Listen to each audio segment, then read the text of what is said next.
Hey guys, welcome back. I hope you're all doing amazing.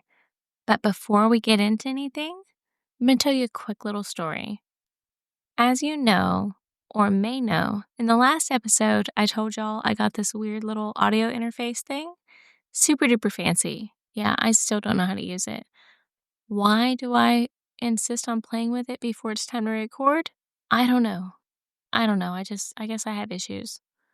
But I was playing with these things. They're like little sound pads. You can make different noises pop up and whatnot. But I was playing with it and it all looks the same because it's all lit up. And I didn't realize I left one on. So whenever I did the playback, making sure everything sounded good, I was like, why do I sound so stupid? Like, I know I sound weird hearing my own voice, but dang. Yeah, I left one on that was called Megaphone. Found it in the settings. Glad that's over with because I was really about to wing it with that little sound pad on. Thank God I checked because it sounded weird. I'll show y'all one day, but I'm kind of scared to turn it back on. I don't want to mess it up again. Maybe one day I'll actually learn. But, of course, this is like time number 3 of running behind. But life is life, I guess, working a full-time job and then I ended up going to the hospital on Monday. I have some heart issues. And that mixed with my mental health medication, it was just not a good combination at all. I didn't have to stay the night or anything, but they just had to make sure I was okay and get everything regulated. All good now. I feel like a human again. But yesterday I just was not up to record. So here we are now, sitting in bed with an espresso. Sorry, can't talk. With an espresso. And we're going to dive into this, so I hope you love it. A boiling pot, a fork, a young woman's ear. This wasn't a horror film. It wasn't even a dream. This was Tyler, Texas, a town of steeples and family picnics, where the devil came to dinner in 2008, and he brought the body of his girlfriend with him. This is the story of Christopher McEwen and the brutal, twisted murder of Jana Shearer. A crime so gruesome, even seasoned officers who responded still don't talk about it without flinching.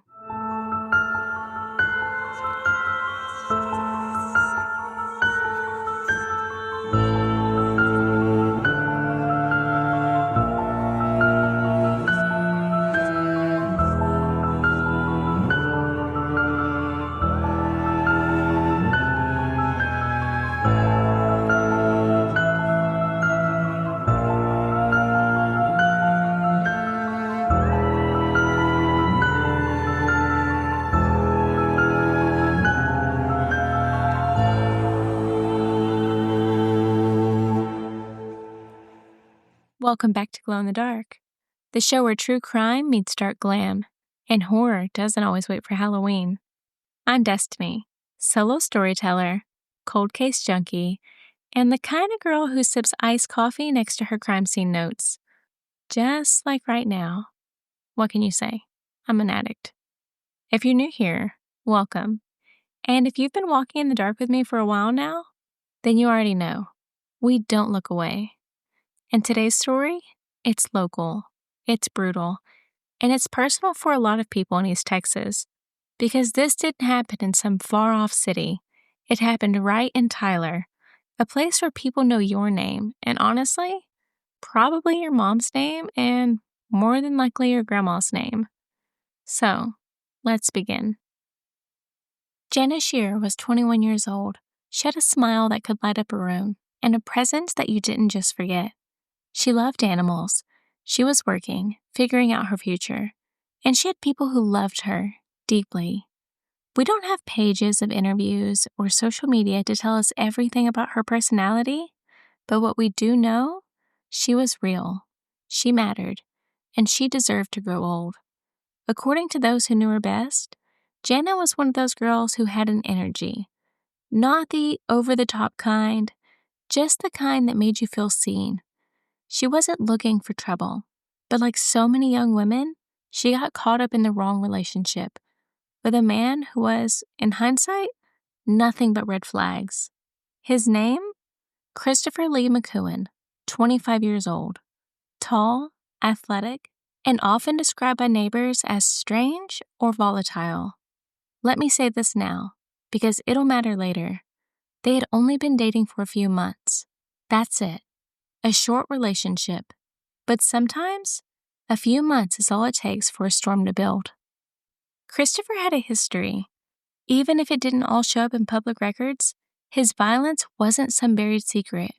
Court documents would later confirm he had a record of assault, he'd been arrested for a DWI, and he had a felony retaliation warrant out at the time of Jana's murder. And even more disturbing, there were allegations of physical abuse against his estranged wife, his sister, and even Jana herself. There were no documented 911 calls from Jana, but that doesn't mean there wasn't abuse. One neighbor, and we're going to keep him nameless because, privacy and whatnot. If you want to dig him up, by all means, you do that. But I'm going to let this man have his privacy. Anyways, he said he heard them arguing constantly, shouting matches in the yard, the driveway, the house. He'd heard it. And then Christopher would just get in his truck and peel off. And that's why, after the murder, people in Tyler began saying, "We should have seen this coming," because they had seen the warning signs. They just didn't realize how far it would go. Christopher was controlling, erratic, and reportedly obsessed with religion. Not in a spiritual way, in a delusional divine punishment sort of way. And get this, he would later claim that he was guided by God to do what he did. Yeah, because apparently, anytime someone commits a horrific act, suddenly, it's divine voices, like God is running a horror film casting call. I guess the audition was, who here can boil an ear and still blame Jesus? You know what kills me? It's always God. It's never like, Satan made me do it. Nope, not anymore. That time has passed.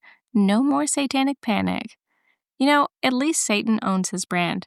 God's just up there like, why am I getting dragged into your felony mess again? Your Honor, I didn't mutilate my girlfriend. The Lord did. Sir, the Lord is not in the room with us right now, but the fork and the pot of boiling flesh are. Okay? Get your facts right. It was Friday night, January 25th, 2008. Jana's mother saw her daughter walk outside, barefoot, no purse, no phone, and step into Christopher's truck. There was no struggle, her mom later said, but she didn't take anything with her. Now, maybe walking outside barefoot was normal for her, but something about it feels off to me. Like, maybe she left in a rush. Maybe they were already fighting. I don't know that for sure, but that's just what it seems like to me. You're leaving in a rush, barefoot, no purse, and then no phone? I don't know. That whole situation, that just feels off to me. Maybe I've been in one too many situations to where I'm seeing the red flags, or maybe I'm just overthinking it. What do you think? That was the last time anyone saw Jana alive. What happened next is partially unclear, but here's what we do know. At some point that night, Christopher murdered Jana, and either before or shortly after, he drove to his estranged wife's house. Inside was her boyfriend, 42-year-old William Beasley. Christopher stabbed William once, in the back. A single wound, but it was deep, life-threatening. William survived, but only after critical care. He remained in intensive care for days. And I know, I'm supposed to be serious right now, but his name is William Beasley. Is anyone else out here like, Ronald Weasley, how dare you steal that car? Okay. No? Just me? Yeah, okay. I can't say his last name anymore because I'm going to say Weasley and I'm going to really ruin this. Yeah, I had to get it out. Ronald Weasley. Now, here's something important. We don't know which happened first, the murder or the stabbing. Some speculate he killed Jana and then went to confront his ex, and ultimately ran into William. Others believe that Jana may still have been alive when he left, and then was murdered when he returned. There's no confirmed timeline, but that theory, it changes everything, because it raises a horrifying question. Was Jana already gone, or was she waiting in the truck as the man she once trusted spiraled into a full-blown madness? Let's break that down for a second. He drives across town, walks into another man's home, stabs William once directly in the back, and flees. That's not chaotic impulse. That's not flailing frenzy. That's surgical and intentional. One stab to the back? That's not just violence. That's a calling card. Like he wanted him to live just long enough to say his name. A real remember me energy, if you will. Like if that energy came from the seventh circle of hell. Yeah, that's what it is. That's what it's giving. Deputies responded to the stabbing, but to them, it looked like a domestic dispute, an assault, not slaughter. So Christopher fled the scene. There was a short police chase, but he got away. And for the rest of the night, he vanished into the dark, driving through East Texas with Jana's fate still unknown. Maybe she was already gone, or maybe she was still in that truck, terrified, bleeding, waiting for a rescue that would never come. It's Saturday morning now. Christopher drives to his mother's house. Calm, cold, calculated. He walks in, looks at his mother and her boyfriend and says, "Come see what I've done." He leads them into the garage, and there is the mutilated body of Jana Shearer. Her remains had been partially staged. With her torso exposed, there were signs of brutal trauma, signs of something far beyond typical murder. What they saw was the kind of scene that haunts you forever. This wasn't impulse violence. This was displayed. It almost seemed ritualistic, like it was designed to be seen. His mother and her boyfriend ran for their lives. They flagged down a patrol officer passing through the neighborhood. And once they were gone, Christopher called 911 himself. He told the dispatcher that he had murdered his girlfriend and, in his own words, that he was boiling parts of her body, not just harming, cooking. You know, there's brutal and then there's biblical. And apparently, this man thought he was Moses with a crock pot. No remorse, no panic, just, "Come see what I've done." That one sentence, it says everything about his state of mind. That wasn't guilt, that was pride. Now, just for transparency, the full audio and transcript of that 911 call have never been released to the public, most likely out of respect for Jana's family and the sheer brutality of the crime. But law enforcement did confirm what was said. Smith County Sheriff J.B. Smith and Lieutenant Larry Wigginton both confirmed Christopher described cooking parts of Jana's body, and based on how calmly he said it, they believed he may have actually intended to eat her.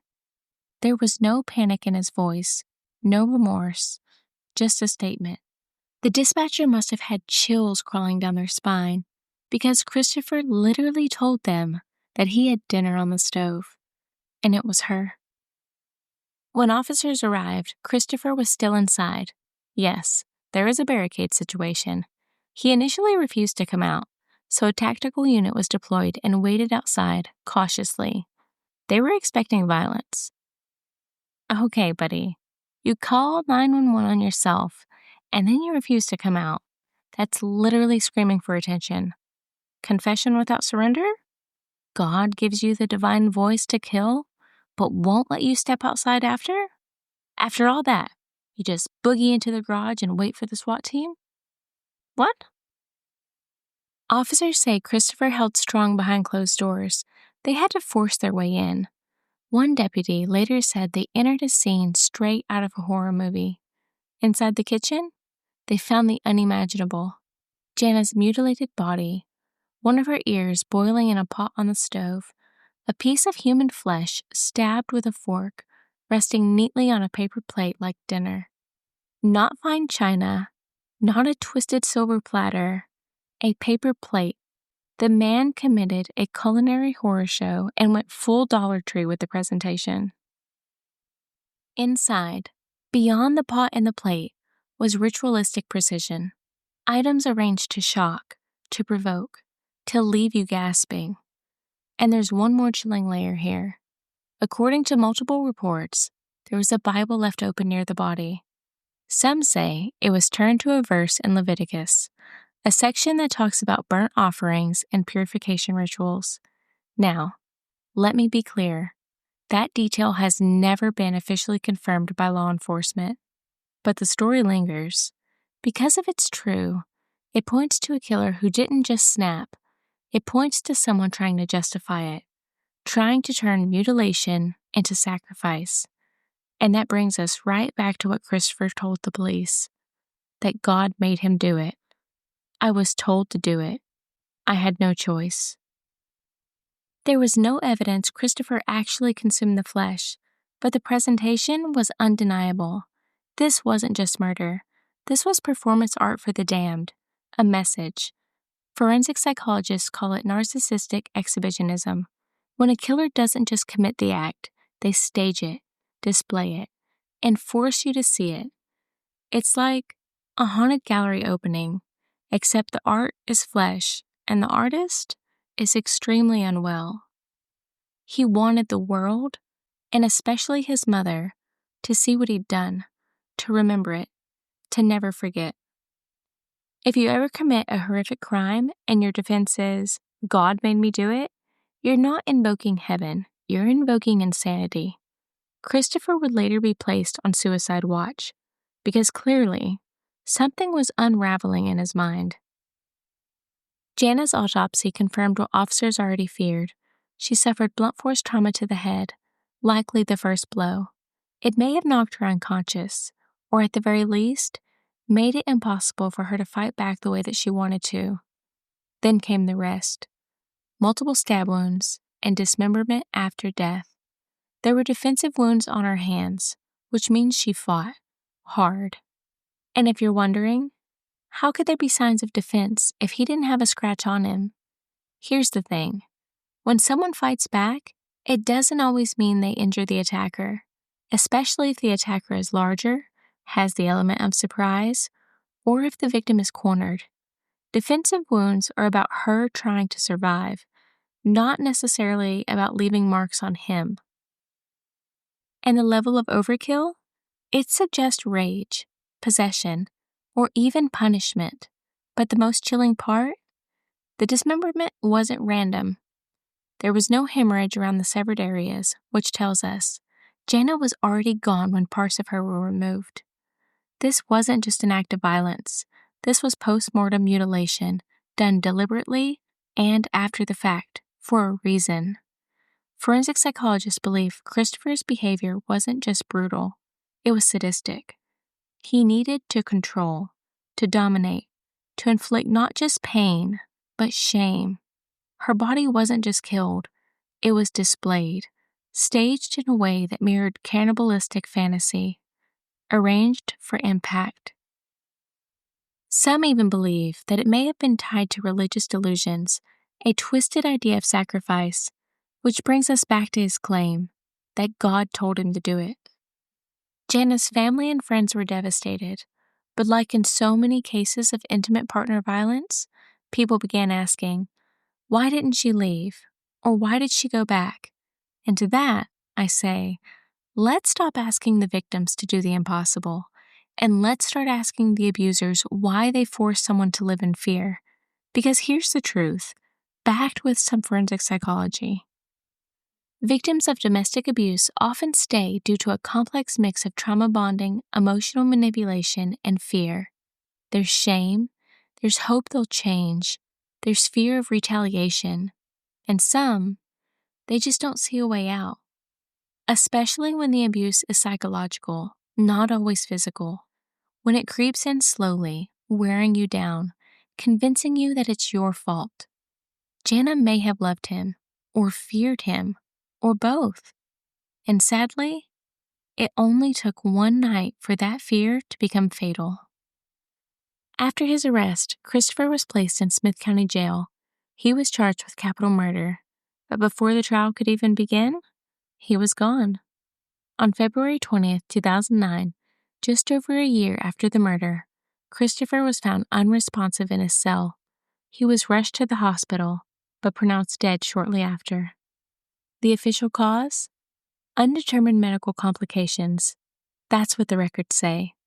But unofficially, there are whispers that it may have been suicide or a health event triggered by stress, mental unraveling, or jail conditions.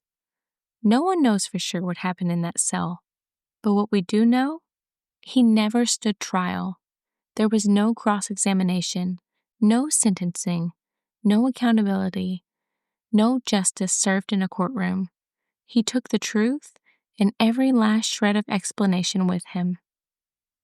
And if that sounds like the coward's way out, it probably was.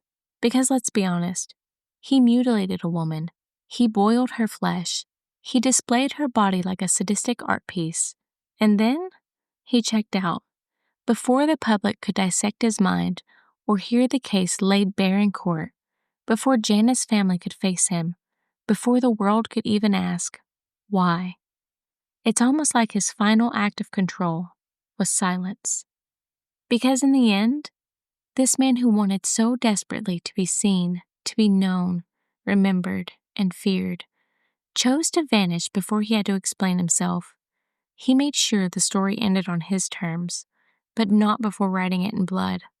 And Jana, she didn't get that choice. She was tortured, mutilated, reduced to a message. And he got the quick escape. No trial, no life sentence, no punishment that came close to fitting the crime. Some monsters, they don't wear masks. They ring your doorbell and smile. Tyler, Texas will never forget this case. The shock, the horror, the unthinkable loss. And you know what stuck with the people the most? The fact that it happened here, not in some big city, not in a movie, but right down the street, in a town full of churches and dinner tables, of kids riding bikes and Friday night lights. And that's what makes it haunting, because Jana Shearer wasn't just a victim. She was a daughter, a friend, a real person full of laughter and life. Tonight, we light a candle, not just for justice, but for clarity. Because cases like this blur the line between mental illness and evil, between delusion and sadism. And as much as we want answers, sometimes all we can do is honor the victim by telling their story the way it deserves to be told, fully, truthfully, without flinching. Until next time, stay radiant, even in the dark. If you made it this far, first of all, thank you, truly. Glow in the Dark is still growing, and every follow, every share, every message, it means the world. So if you like this episode, or you like any of the other ones, go ahead and follow the show wherever you get your podcast. Apple, Spotify, Amazon, YouTube, I'm there. And if you think someone else would be into it, send it their way. It really helps.